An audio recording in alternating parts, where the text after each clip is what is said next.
Welcome back to Marathon Arena Adventures. I'm Admin 1 of NEFX. We're still on the Suicide Map Pack 2 by Butch Massoni. We're now going to the level Which One? Let's see what's in store here. Alright, see it. So we might have a bit more of a fighting chance this way. So let's keep an eye out mainly on the spawn point here. There's sure to be some.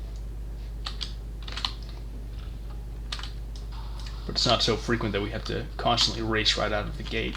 At least for now. Maybe it helps that I have the head start that the start of the match gives, but it still doesn't seem as much to be like a race for the rocket launcher from the very beginning before getting killed by rocket launching bots as it can be with some other maps.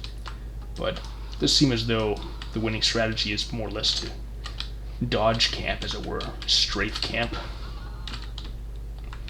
I mean, I could look at some point anyway to show you what the rest of the map is like, but it's basically like a mirror image of this part, you know.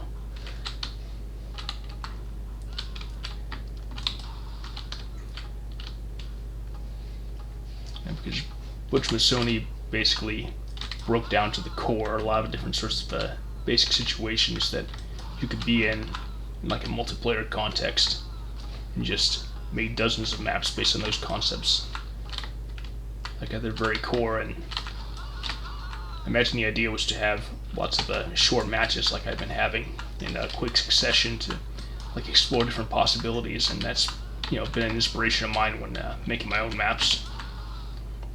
Sometimes it helps to have them fresher in your memory, an experience to draw from and remind yourself of what sorts of things you are aiming for in your own mapping. Of course, like my own maps, these maps are kind of divisive. Like, I know Windbreaker hates them, whereas Deuce Tower loves them.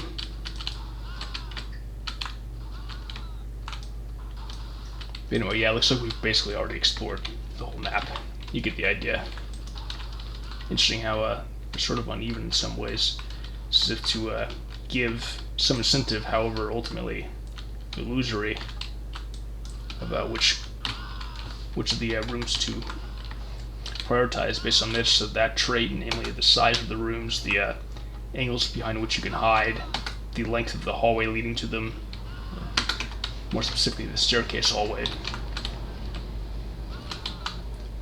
But people have roughly the same advantage, and of course you can imagine how it would be different in actual multiplayer context, where players may be more inclined to stay back, to camp, to hide, instead of these bots who just, you know, rush in no matter what the context. But anyway, that's the map. This time we actually did very good, which hasn't seemingly happened in a while. 17 points. Next time on Marathon Arena Adventures, we will play the level Narrow. Until then, thanks for watching. Bye.